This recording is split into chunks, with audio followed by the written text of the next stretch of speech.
semua, di video kali ini kita akan membahas mengenai Nabi Yesaya dan Hosea. Siapa sih Nabi Yesaya dan Hosea itu? Bagaimana sih kisahnya? Yuk kita bahas dan dengar video berikut ini.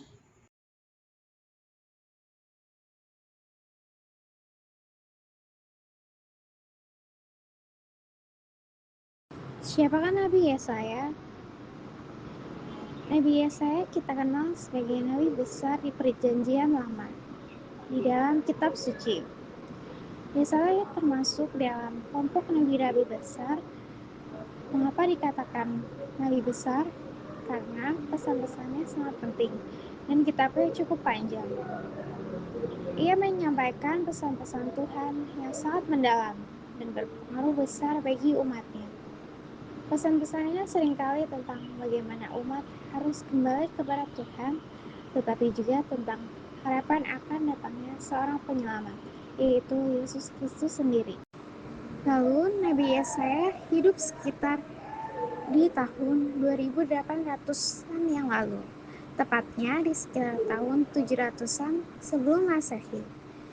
Pada masa ini adalah waktu yang sangat lama sebelum Yesus lahir, di mana bangsa Israel atau umat pilihan Tuhan sedang menghadapi banyak masalah, baik dari dalam diri mereka sendiri maupun dari bangsa-bangsa di sekitar mereka.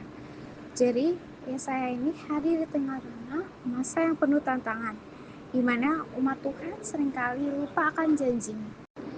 Selama tugasnya sebagai nabi, Yesaya melayani dan menyampaikan pesan Tuhan di bawah pemerintahan 4 raja di wilayah Yehuda atau bagian dari bangsa Israel. Para raja itu adalah Raja Uzia, Yotam, Ahaz, dan Hizkia, di mana menunjukkan bahwa Yesaya bukan hanya berbicara kepada rakyat biasa, tetapi juga kepada para pemimpin.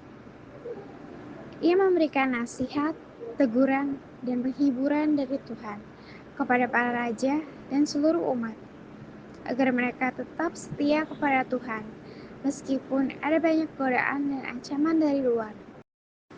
Dan yang kita ketahui bahwa kitab Yesaya terdapat 66 pasal, yang merupakan warisan terbesar untuk kita sampai sekarang di dalam kitab suci. Di dalam kitab Yesaya, kita bisa menemukan banyak sekali nubuat atau ramalan tentang masa depan, terutama tentang kedatangan Yesus Kristus sebagai juru selamat. Banyak ayat dalam kitab Yesaya yang seringkali didengar saat Natal ataupun Paskah, karena memang kitab ini banyak berbicara tentang penebusan, di mana kitab Yesaya dianggap sangat penting karena di dalamnya tersimpan banyak janji Allah akan keselamatan yang akan digenapi oleh Yesus Kristus. Setelah kita mengenal siapa itu Nabi Yesaya, sekarang mari kita gali beberapa fakta penting dan menarik tentang Yesaya. Fakta pertama yang sangat indah adalah arti dari nama Yesaya itu sendiri.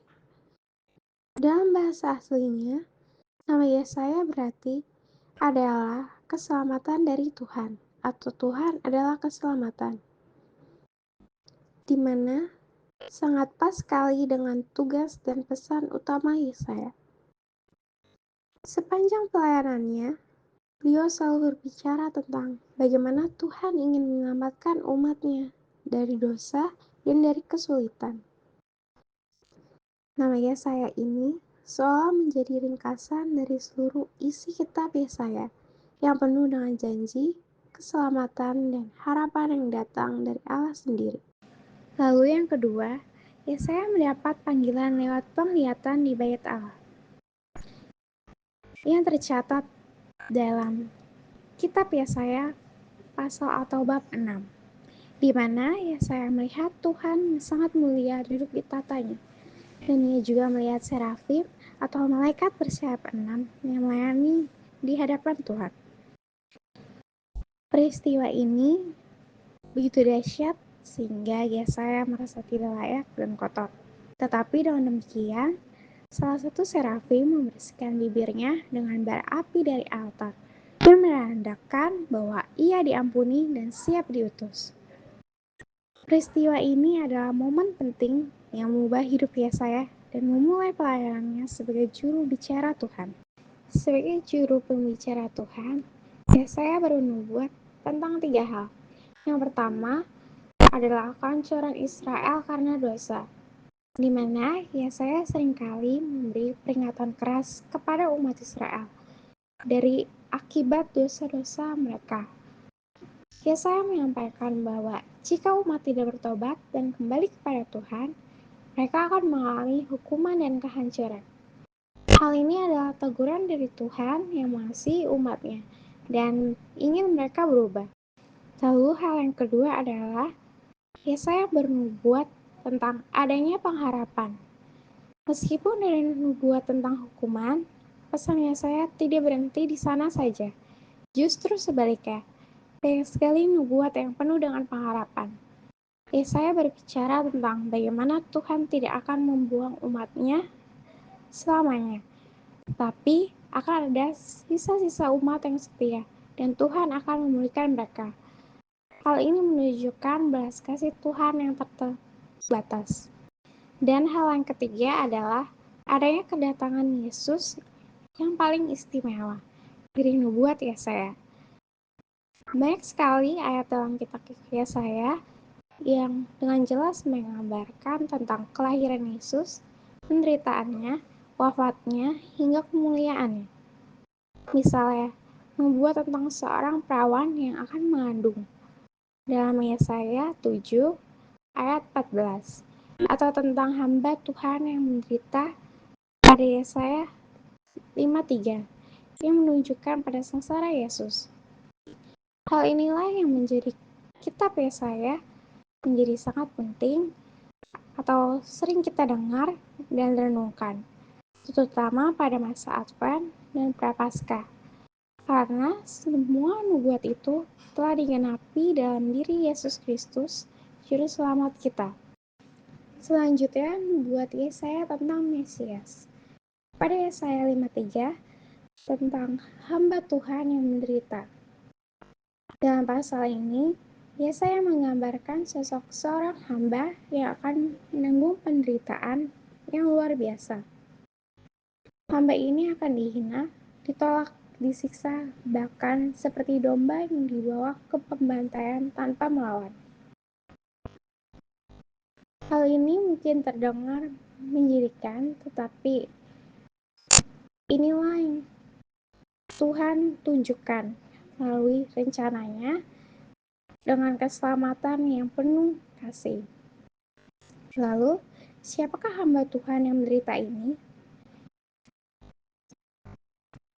Bagi umat Kristiani, kita percaya dan dengan sepenuh hati bahwa hamba Tuhan yang menderita yang dinubuatkan oleh Yesaya ini adalah Yesus sendiri.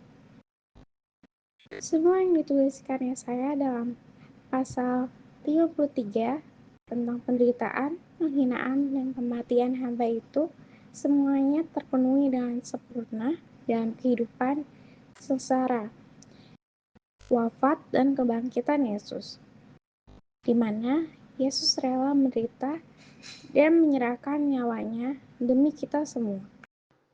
Dengan demikian, mari kita lihat kitab Yesaya atau pasal 53, yaitu ayat 5, yang sangat kuat. Karena berbunyi, tetapi dia tertikam oleh pemberontakan kita.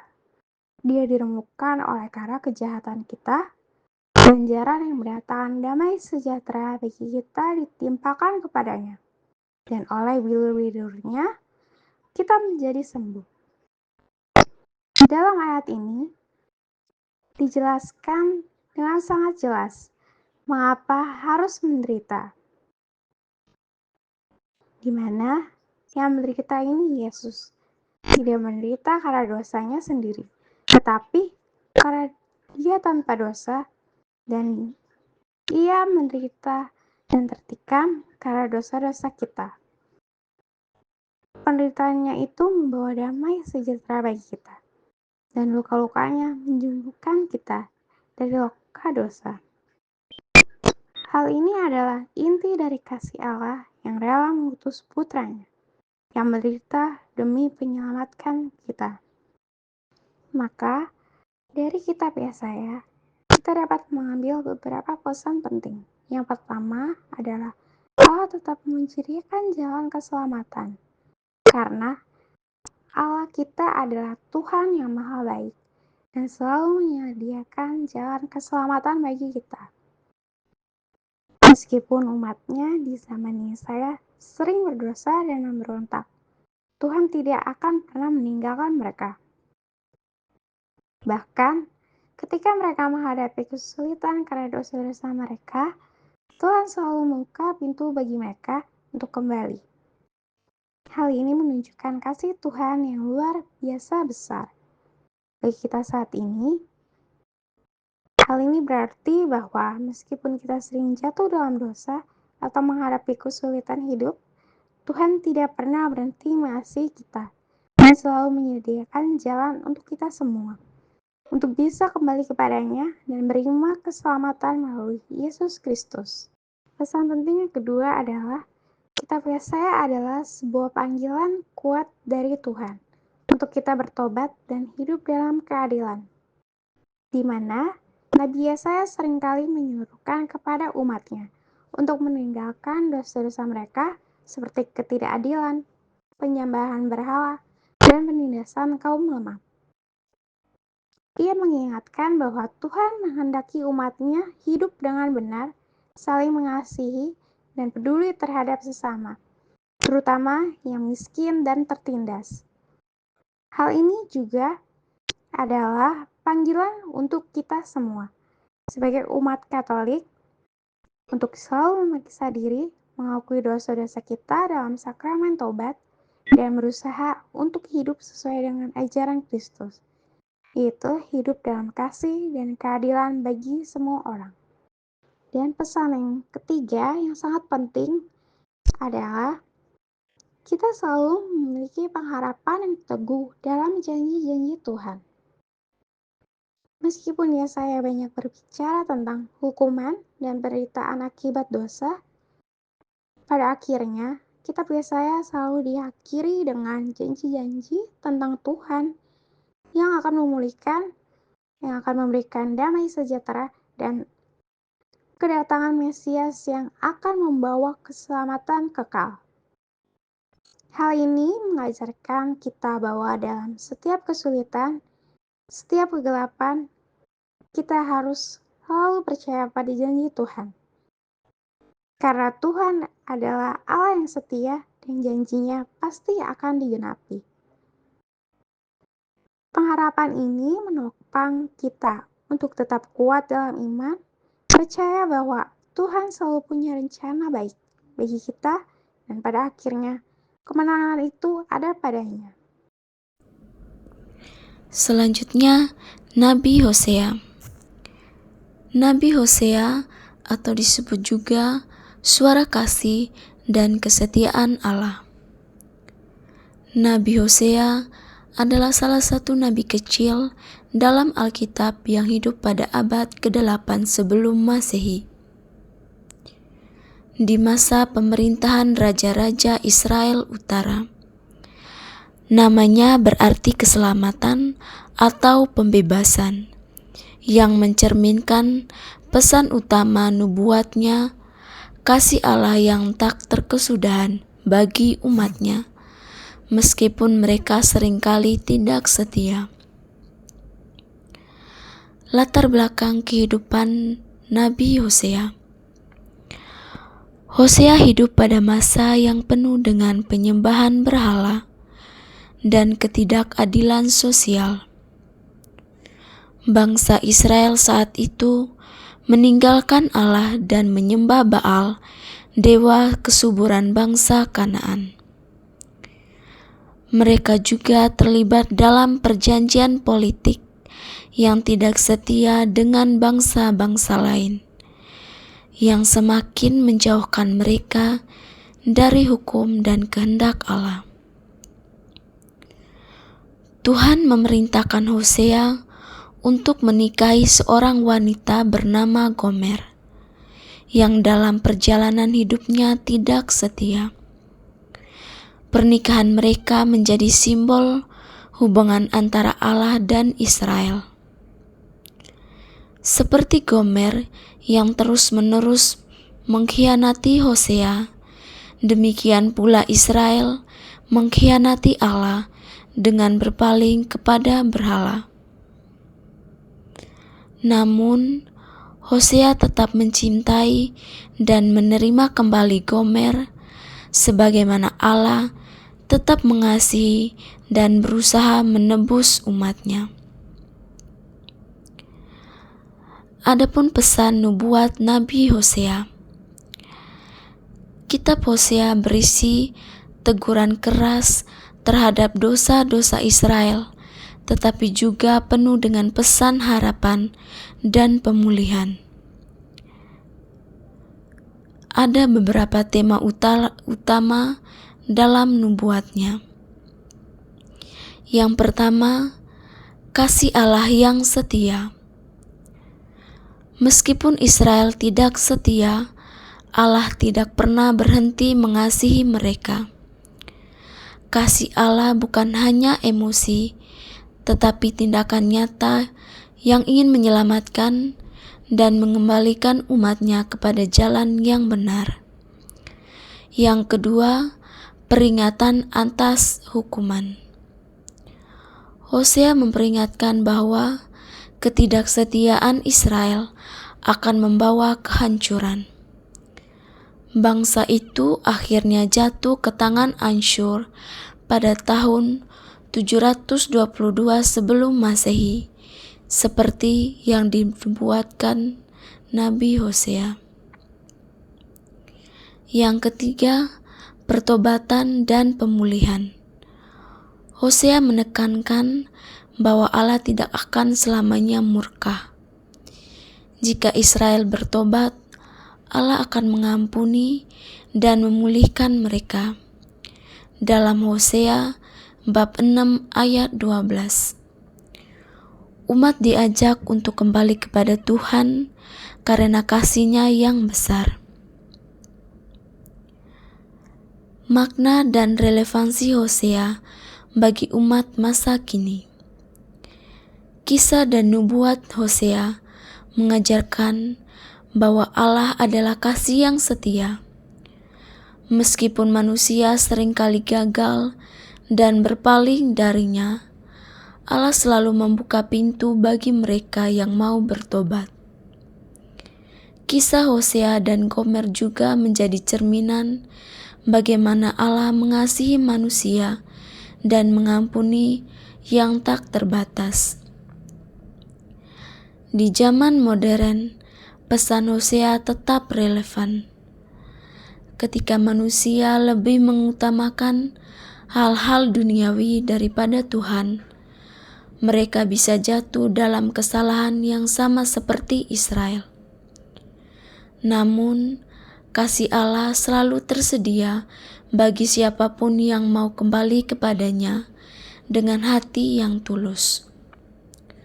Hosea mengingatkan kita bahwa hubungan dengan Allah bukan sekedar aturan agama, tetapi ikatan kasih yang mendalam, seperti hubungan antara suami dan istri yang dibangun atas dasar kesetiaan dan cinta yang sejati.